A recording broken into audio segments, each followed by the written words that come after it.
In 629, the Prophet Muhammad, taking advantage of a truce between himself and his mortal enemies, the Quraysh tribe, took the time to send a series of ultimatums to the kings of Persia, Yemen, and Ethiopia, and the Byzantine Emperor Heraclius.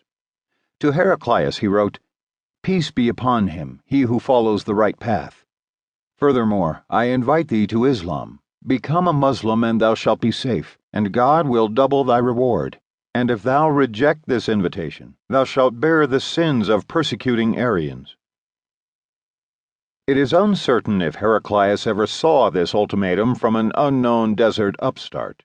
But even if he had, it was unlikely to have made much of an impression on him. Desert raiders had plagued the Roman Empire since its founding. They remained a thorn in the side of the empire even after the Western Roman Empire collapsed and imperial power recentered itself on Byzantium. For Heraclius, it was just one of many thorns, and far from the most dangerous he had encountered in the almost 20 years he had been on the throne. Heraclius had seized the Byzantine throne just as the empire's fortunes approached a low ebb. The death of Justinian the Great in AD 565 left a leadership void that nearly destroyed all he had built. Faced with an empty treasury, his nephew and successor, Justin II, ended a tried-and-true Roman practice of buying off enemies that one was temporarily too weak to fight, leaving much of the empire open to invasion and ruin. Sensing weakness looming, barbarian tribes once again descended on the empire. The Lombards, who had been contained in the Balkans, immediately moved into northern Italy.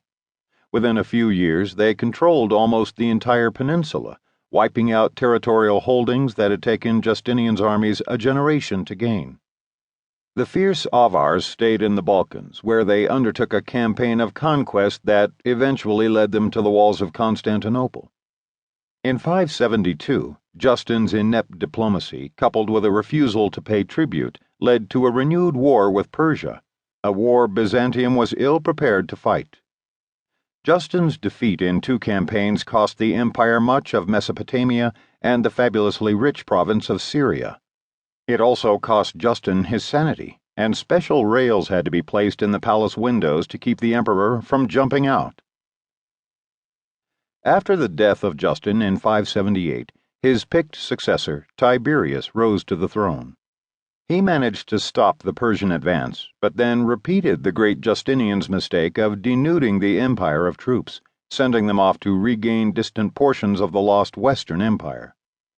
For a while, Byzantine troops were able to reverse Lombard gains in Italy, but only at a high cost in treasure and the blood of veteran troops Byzantium could ill afford to lose. With the bulk of the Byzantine army either fighting in the west or guarding the Persian frontier, the Avars took the opportunity to continue stripping away the empire's Balkan provinces. Tiberius died, or more probably was murdered, in 582. He was succeeded by a Byzantine general, Maurus, who was having some success in a new round of fighting with Persia. Upon his accession to the throne, Maurus launched a triumphal campaign against Persia. Taking advantage of political turmoil there, he decided to send an army to help the deposed Sassanid Persian ruler, Khosrau II, regain his throne. A combined Byzantine-Persian army defeated the usurpers at the Battle of Blarathon, restoring Khosrau to power and bringing an end to the Persian wars. To seal a lasting peace, Maurus married off his daughter Mariam to Khosrau. A grateful son-in-law not only returned all of Byzantium's lost territory, he also ceded Armenia to the empire. In 591, with the Persian frontier secure, Maurus turned on the Avars with a vengeance. The Avars, who had been plundering the Balkans for over a decade, and for a time even threatened the capital, had grown complacent. They were completely unprepared for the scale and ferocity of the Byzantine assault, and were defeated south of the Danube. In 593, Byzantine troops advanced across the Danube into Wallachia. There, the Avars and their Gepid allies were roughly handled in their own homeland and sued for peace in 595. However, this peace was short-lived, and by 599, Byzantium and the Avars were again at war.